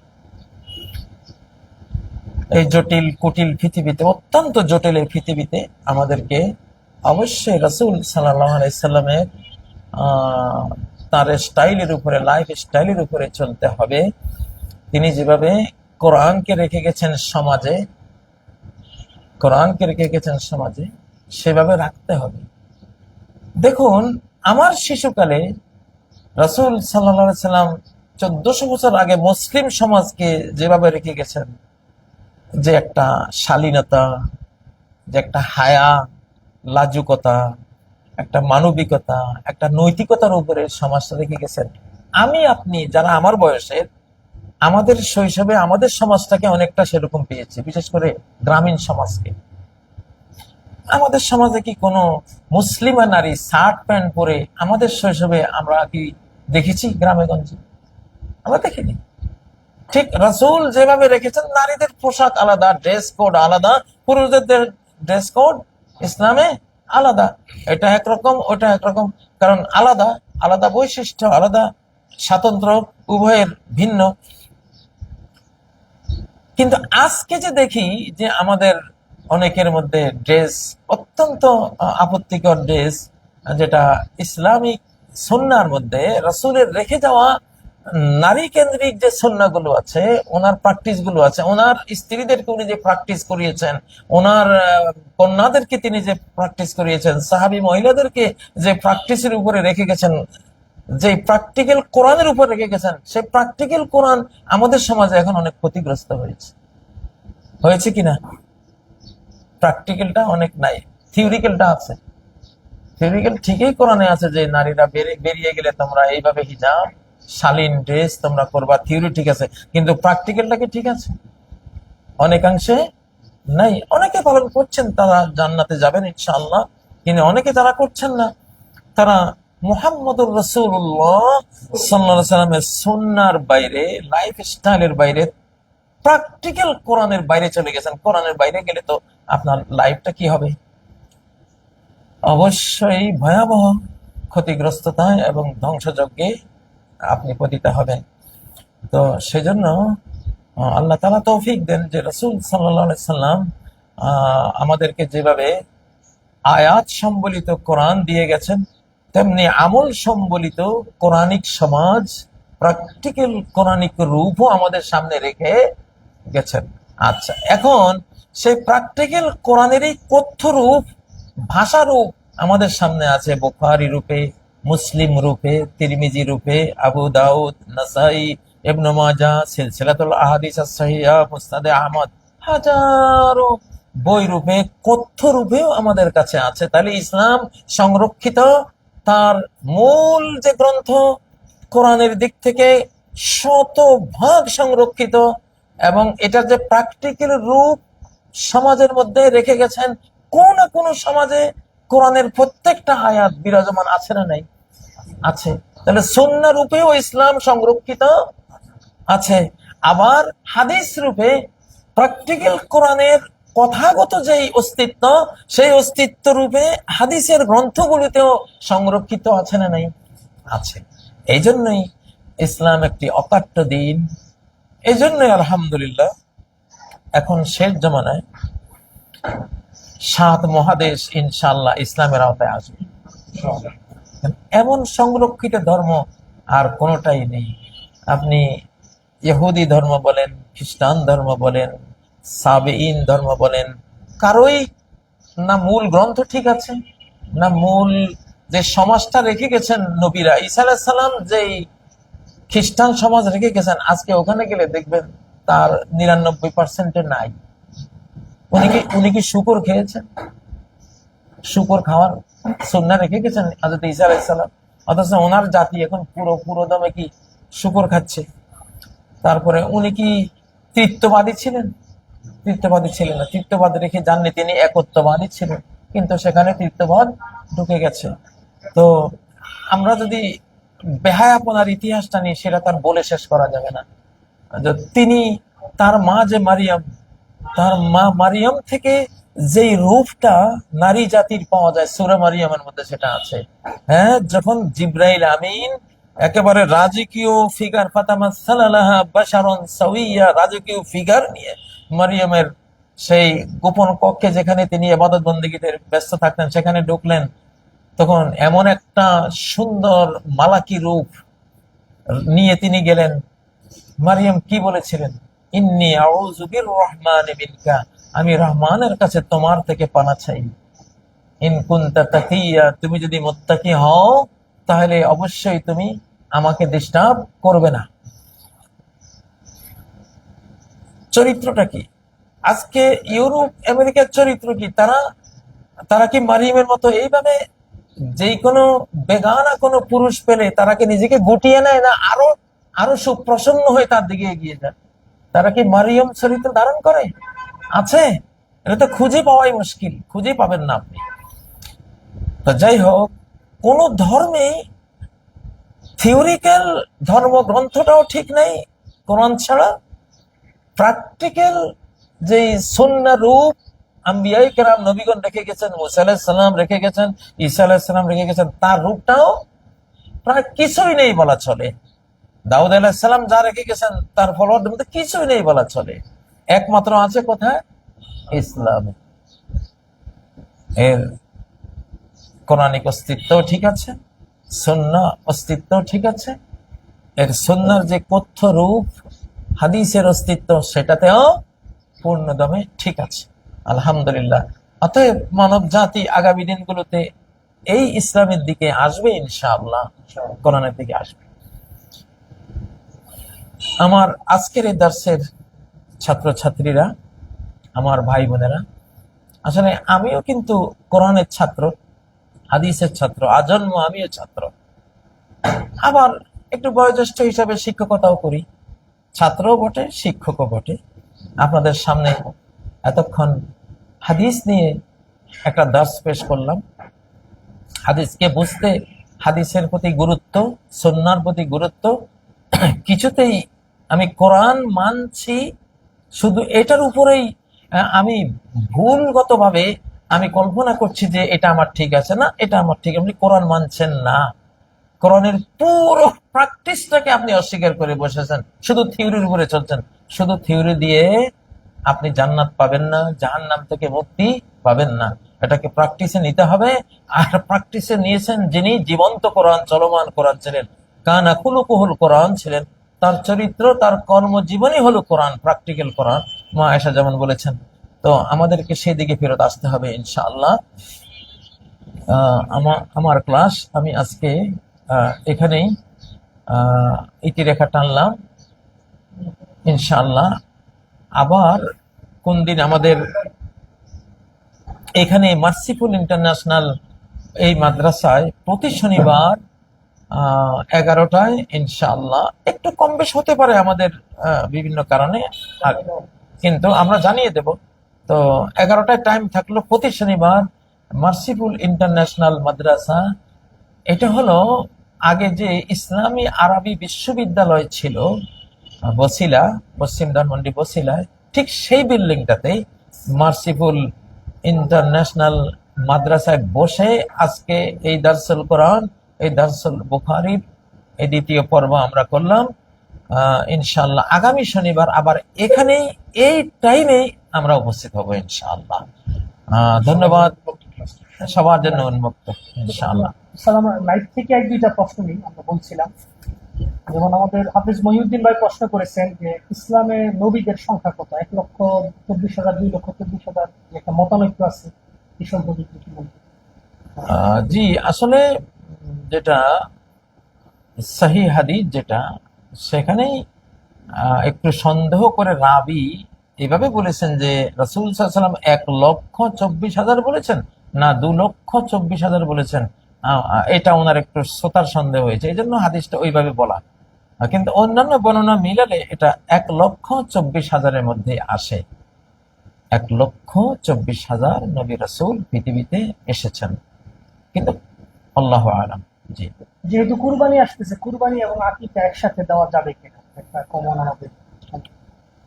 কুরবানি আর আকিকা আসলে ওলামারা গবেষণা করে, আমাদের ওলামায়ে আহনাফ, হানাফি ওলামায়ে কেরাম, কোরবানি যেহেতু কোরবানি, আকিকাও একটা কোরবানি, সেজন্য এটাকে একসাথ করেছেন। কিন্তু রাসূল সাল্লাল্লাহু আলাইহি ওয়াসাল্লামের সুন্নাহ রূপে আমরা চিরকালই দেখেছি আকিকা উনি ভিন্ন দিয়েছেন, কোরবানির সাথে মিলাননি। আকিকা হলো আল গোলাম ও মারহুনুন বে আকিকাতিহি, একটা শিশু তার আকিকার উপরে দায়বদ্ধ থাকে। জন্মের পরে তার অনেকগুলো বড় বড় বিপদ, ছোট বিপদ, রোগ ব্যাধির আক্রমণ থাকে। তো তার জানের সাদকা ফিদিয়া বলে, ও ফাদাইনাহু বিযিবহিন আযীম, সূরা সাফফাতের মধ্যে ইসমাঈলকে জবাইয়ের বদলে একটা দুম্বা জবাই করে তার জীবন রক্ষা করা হয়েছে। তো ইসমাইলের জীবন যদি একটা দুম্বার জীবনের মাধ্যমে রক্ষা করা হয়, তাহলে আপনার শিশুরও জীবন একটা খাসি বা একটা দুম্বা ভেড়ার জীবনের বিনিময়ে রক্ষা করা হবে। এটা হলো কোরআনিক এবং হাদিসিক বক্তব্য। তো শিশুর এটা একটা টিকার মতো, শিশুর টিকা, যেমন আজকাল অনেকগুলো টিকা দেয় না শিশুদেরকে, তো এটা সেফটি টিকা। আপনার এই শিশুকে হেফাজত করবে ভয়াবহ অ্যাক্সিডেন্ট থেকে, বড় বড় রোগ ব্যাধি থেকে, তার জানের সাদাকা হয়ে গেল ইসমাইলের মতো। তো সেজন্য এটা তো আপনি কোরবানি আসবে বছরে একবার, তাই না, একটা নির্দিষ্ট সময়। আর আকিকা তো এটা ধরেন আপনার শিশুর জন্ম হয়ে গেল কোরবানির ঈদের 1 সপ্তাহ পরে, এখন আপনি কি 1 বছর পর্যন্ত আকিকার জন্য অপেক্ষা থাকবেন? 1 বছরে তো আপনার শিশু মরে যেতে পারে কোনো ভয়াবহ রোগ ব্যাধিতে, কোনো আক্রমণে, বা বড় ধরনের ক্ষতিগ্রস্ত হতে পারে। তো সেজন্য এটা 7ম দিনেই রাখা হয়েছে। ইয়মা সাবিহি, জন্মের 7ম দিনে তার কি করা হবে? চুল কাটা হবে, চুল ওজন করে স্বর্ণ বা রূপা সদকা করা হবে। আর তার নামে আনিল গোলাম শাতানে মুতাকাফিয়াতান, শিশুটি যদি ছেলে হয় 2টো সমবয়স্ক 1 বছর বয়সের 2টো খাসি বা ছাগল ভেড়া দুম্বা দেবেন। ওয়ানিল জারিয়াতে শাতান, মেয়ে সন্তান হলে 1টা দিলেই যথেষ্ট হবে। এইভাবে সুন্নাহর মধ্যে দেয়া আছে। অতএব এটা কোরবানির সাথে মিলাতে গেলে শিশু ঝুঁকিতে পড়ে যাবে। এটা কোরবানির সাথে মিলানোটা এটা হাদিসের সুন্নাহ রূপের মধ্যে নাই, নবীজির সুন্নাহ রূপের মধ্যে নাই। গবেষণা করে ওলামারা বলেছেন চলতে পারে, এটা দুর্বল, এটা গবেষণা ভুল হয়, গবেষণা শুদ্ধ হয়, কিন্তু সুন্নাহর মধ্যে যেটা পাবেন সেটা নির্ভুল, সেখানে আপনার কোনো ভুলের আশঙ্কা নেই। অতএব আপনারা শিশুর হেফাজতের দিকে তাকিয়ে আপনারা যখনই শিশুর জন্ম হবে তার 7ম দিনে আকিকা করে ফেলবেন ইনশাআল্লাহ। জি, আমাদের নকিব ভাই প্রশ্ন করেছেন, তিনি রাত্রিবেলাতে সূরা বাকারা শেষ 2 আয়াত, সূরা মুলক এবং অন্যান্য দোয়া পড়ে ঘুমান। এরপরও তিনি রাত্রে কিছু বর্জিত স্বপ্ন দেখেন, যেটা তিনি মানে চান না। এটার কারণ কি হতে পারে? আসলে কোরআন আমরা যে পড়ি, আমাদের পড়ার মধ্যে অনেক ভুল থাকে। অনেক সময় কোরআনকে যেভাবে আল্লাহকে কল্পনা করে পড়া, যে আল্লাহ কাআন্নাকা তারা, তুমি আল্লাহর ইবাদত করবে যেন আল্লাহকে দেখতে পাচ্ছ, এতটা ইয়াকিন করে তুমি পড়ো। তো সেই আল্লাহকে ইয়াকিনের চোখে দেখে যদি আপনি তেলাওয়াত করেন, তেলাওয়াতে গভীরতা যত বাড়বে, মনোযোগ যত বাড়বে, ইখলাস ইহসান যত বাড়বে, তত এই তেলাওয়াত আপনাকে প্রোটেকশন দেবে, তত বেশি শয়তানকে দূর করবে। আর যত এই মূল প্রাণ শক্তিটা দুর্বল থাকবে, তত হেফাজতের ত্রুটি হবে। এটা কোরআনের ত্রুটি না, কারির ত্রুটি, তেলাওয়াতকারীর ত্রুটি। এই জন্য আপনি আরো গভীর মনোনিবেশ করে পড়ুন, ইনশাআল্লাহ দেখবেন যে সবকিছু কেটে যাচ্ছে। আমাদের ইয়াসিন ভাই প্রশ্ন করেছেন যে আমরা জানি কাফারা ভঙ্গের জন্য 10 জন মিসকিনকে খাওয়াতে হয়। 10 জন মিসকিনকে কি আমরা এক বেলা পেট করে খাওয়াবো নাকি 2 বেলা? 1 বেলা খাওয়ালেই হবে। এত আমু আশারাতে মাসাকিন, যেটা সূরা আল মাইদার মধ্যে কসমের কাফারার বিষয় এসেছে, এত আমু আশারাতে মাসাকিন, একবার, সেটা একবার খাওয়ালেই হয়ে যাবে ইনশাআল্লাহ।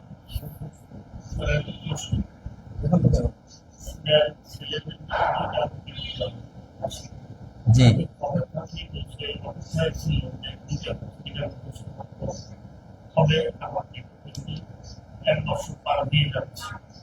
যে বিগত অবস্থায় একজনের মাসাবি পদে দুইটা কিনারে একটি সমর্থন না হয় একটা কিছু দিয়ে দিলেও হবে।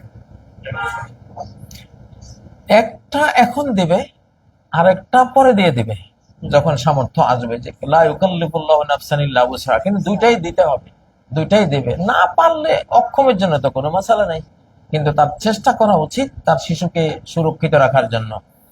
যেহেতু ছেলের জন্য দুটা, ছেলের জীবনে ঝুঁকি বেশি, তাই না, এই জন্য তার টিকাও ডাবল। আর মেয়েদের ঝুঁকি কম, তারা সুরক্ষিত প্লেসে থাকে, যেন তাদের ঝুঁকিও কম, তাদের জন্য টিকাও কম। সুবহানাকাল্লাহুম্মা ওয়া বিহামদিকা আশহাদু আল্লা ইলাহা ইল্লা আনতা আস্তাগফিরুকা ওয়া আতুবু ইলাইক। ওয়া আসসালামু আলাইকুম ওয়া রাহমাতুল্লাহি ওয়া বারাকাতুহু। ধন্যবাদ।